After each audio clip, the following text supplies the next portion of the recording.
Përshëndetje, mirë mbrëma, faleminderit që je këtu. Jam duke lexuar tashmë atje, por është fuqia e vetdijes në Neville Goddard. Dhe jemi te kapitulli 21. Jemi pothuajse në fund. Vullneti i lirë, për këtë do flasim sonte. Kështu që ju ftoj që në këtë mbrëmje të dëgjojmë pak më shumë për sa i përket vullnetit të lirë, ose çfarë të bësh në atë pjesën, ashtu siç e thot shpesh bëhet pyetja çfarë të bësh ndërmjet supozimit dhe kohës, domethënë në këtë kohën që mbeti deri në përmbushjen e dëshirës dhe realizimit të kësaj dëshire. Asgjë, thot. Është vërtet shumë e çuditshme. Është vërtet shumë e çuditshme se ne duam që të përpiqemi gjatë gjithë kohës që ta afrojmë sa më shumë dëshirën tonë, por thot asgjë, është një deluzion që përveç se të supozosh ndjenjen e përmbushjes së dëshirës, mund të bësh gjithçka për të ndihmuar në realizimin e merakut tënd. Pra është deluzion kjo. Nuk ekziston, nuk mundesh që të bësh asgjë në këtë kohë.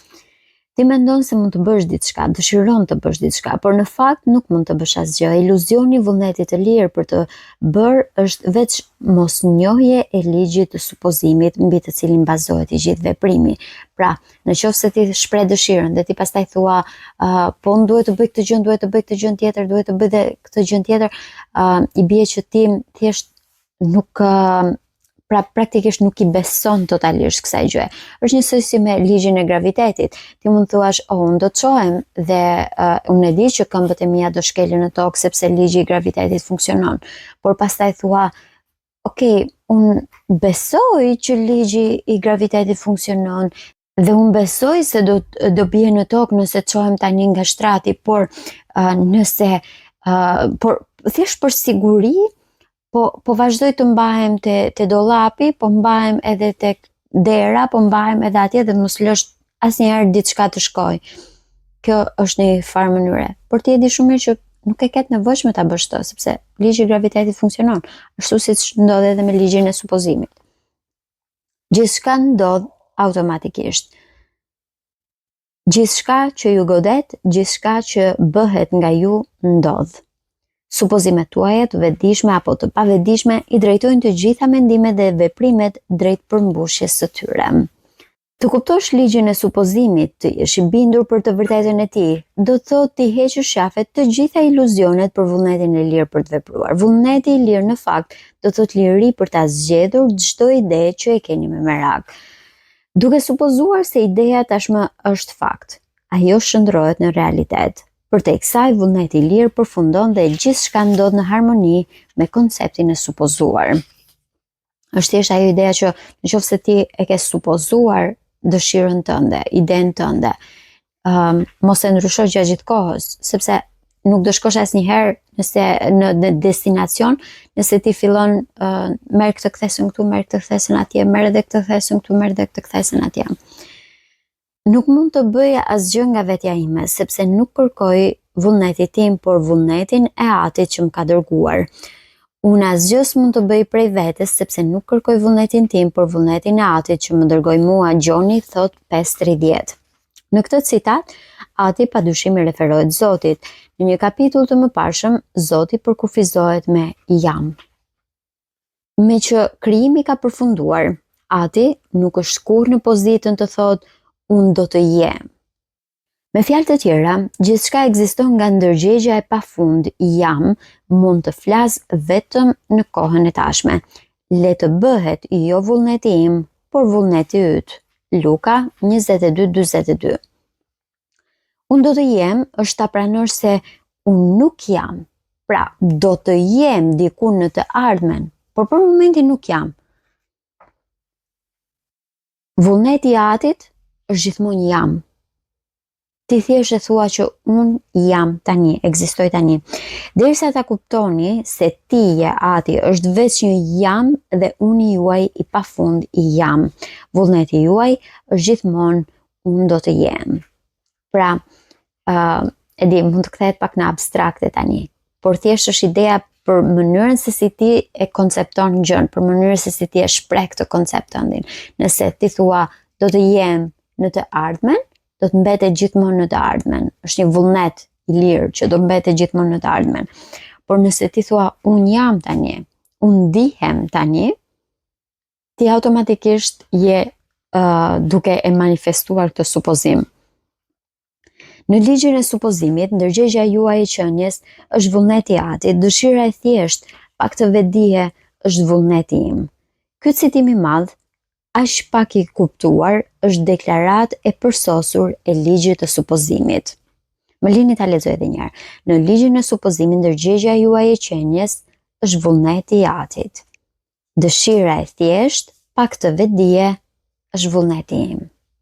Është e pamundur të bësh asgjë. Ju duhet të jeni për të bërë. Nëse do ta kishe një koncept tjetër për veten, gjithçka do të ishte ndryshe. Ju jeni ajo që jeni, kështu që gjithçka është ashtu siç është. Ngjarjet që i vëzhgoni përcaktohen nga koncepti që keni për veten. Nëse ndryshoni konceptin tuaj për veten, ngjarjet para jush në kohë ndryshojnë, por kështu të ndryshuara ato e formojnë përsëri një sekuencë deterministe, pra përfundimtare, duke filluar nga momenti i këtij koncepti të ndryshuar.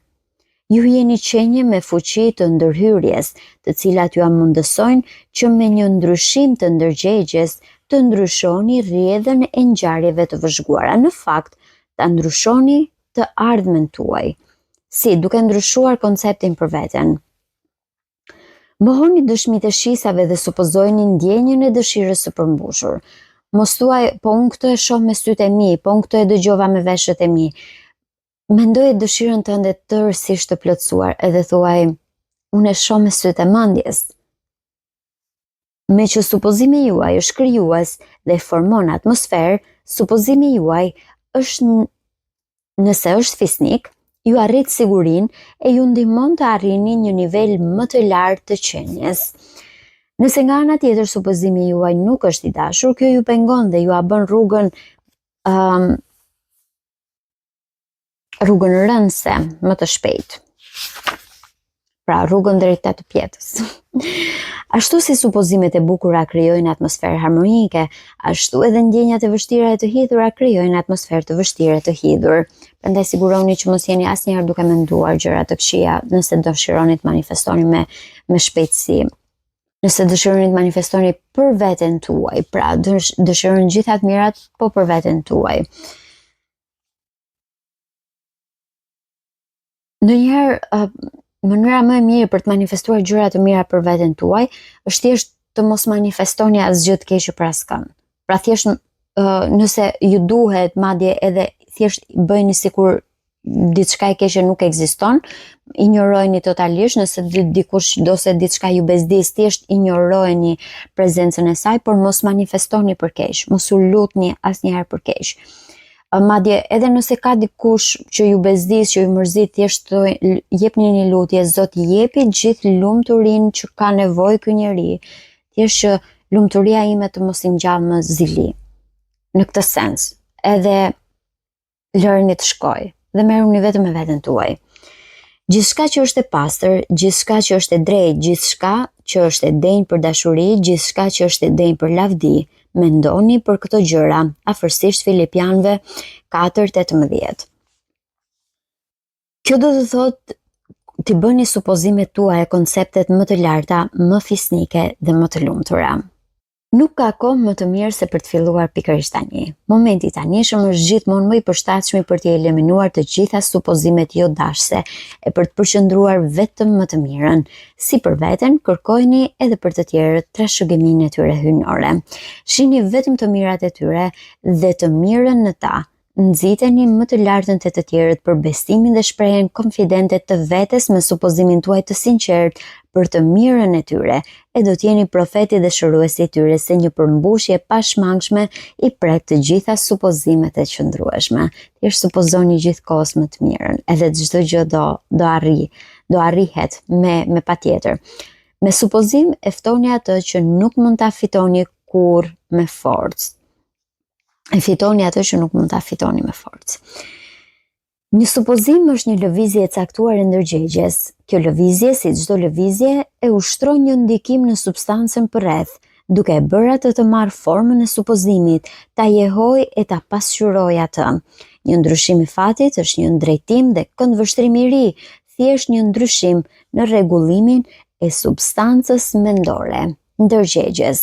Thjesht ti deri tani e ke parë veten si bobon nuk kam mjaftueshëm lek, bobon nuk kam mjaftueshëm pasuri, thjesht ndrysho këtë koncept tek vetja.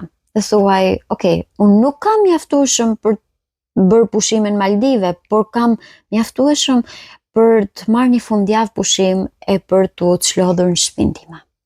Kam mjaftueshëm para, sa për t'ja lejuar vetes këtë luks për të bërë një ditë pushim në javë. Ndryshe nga një person tjetër që do thoshte, "Bobo, nuk kam lek, duhet punoj edhe fundjavën, duhet punoj 4 punë." Nuk është kjo mënyra. Nëse dëshironi ta ndryshoni jetën tuaj, duhet filloni që në burim me konceptin tuaj bazë për veten. Ndryshimi i jashtëm, të bëheni pjesë e organizatave, organeve fetare, organeve politike nuk mjafton. Shkaku shkon më thellë. Ndryshimi thelbësor duhet të ndodhë në vetvete, në konceptin tuaj për veten. Ju duhet të supozoni se jeni ajo që dëshironi t'jeni dhe të vazhdoni aty, sepse realiteti i supozimit ka qenë në pavarësinë e plotë të faktit objektiv dhe do të vishet në mish nëse këmbgulni në ndjenjën e dëshirës së plotësuar. Pra do të bëheni vërtet, do ta manifestoni, do ta mishëroni pra këtë koncept të ri vetëm nëse ju jeni këmbgulës në këtë koncept të ri. Kur e dini se supozimet nëse mbahen me qëndresë ngurtësohen në fakte, atëherë ngjarjet që duken si aksidente të thjeshta ose të papërfillshme do të kuptohen nga ju si efekte logjike dhe të pashmangshme të supozimit tuaj.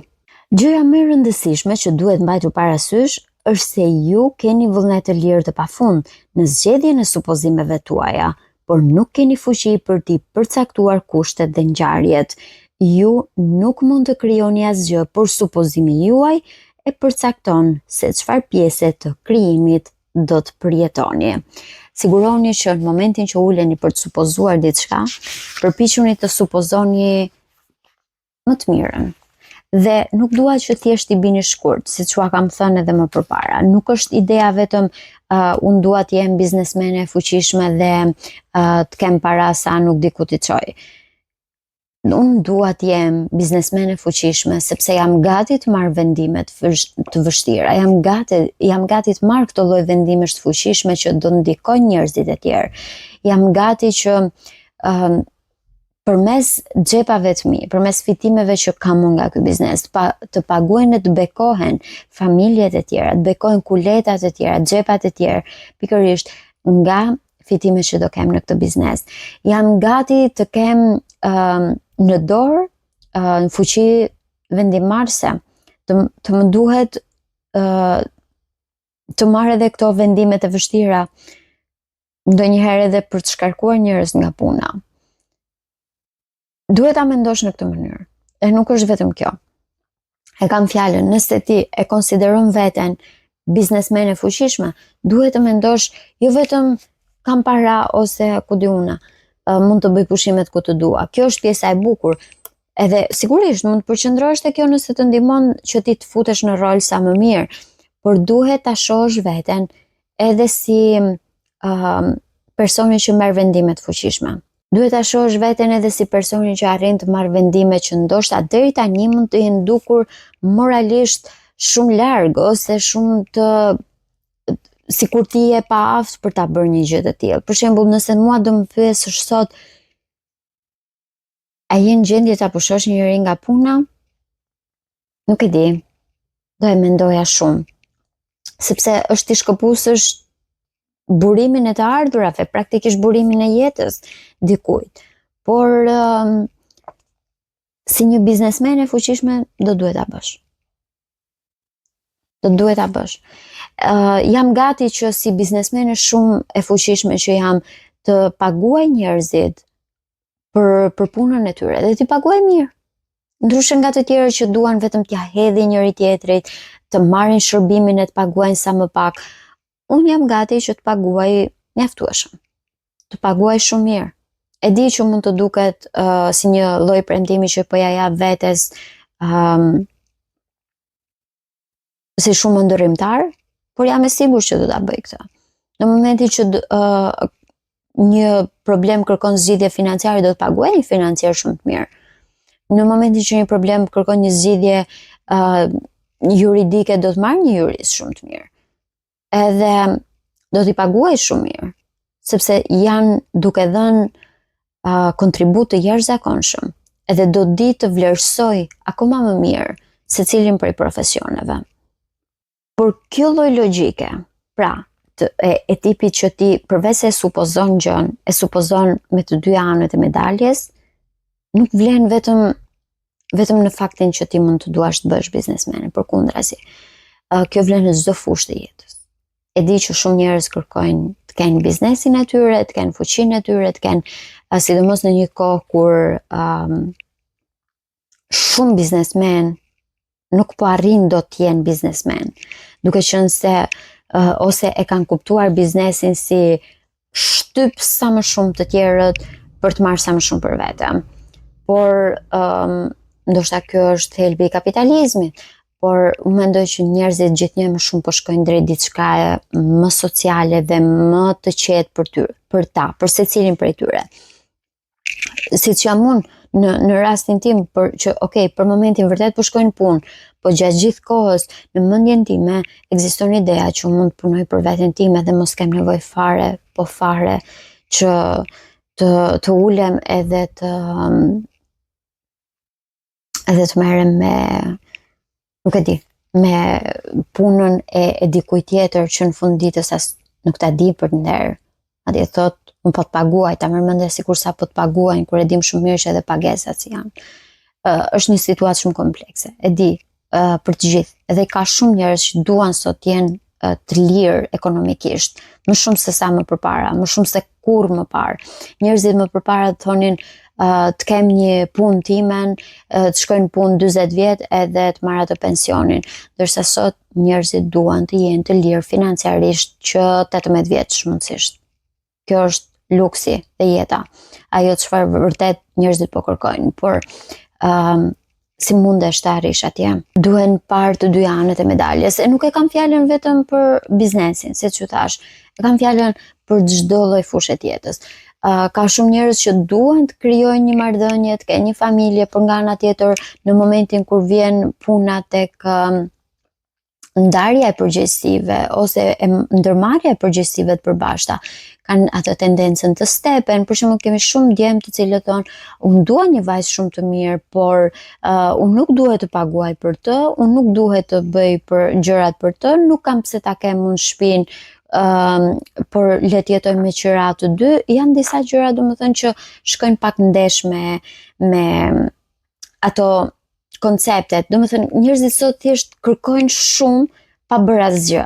Edhe mendoj që kjo gjëja duhet parë në të dy anët e medaljes. Në momentin që ti do vërtet të ndryshosh identitetin tënd, të ndryshosh komplet konceptet e tua, të arrish të krijosh një supozim që i përshtatet totalisht situatës ku ti je, dhe ti ta ndjesh sa më afër, ta manifestosh sa më shpejt për veten tënde, është mënyra e vetme kjo për t'i parë të dy anët e medaljes, e pastaj për ta vendosur se çfarë do në të vërtetë.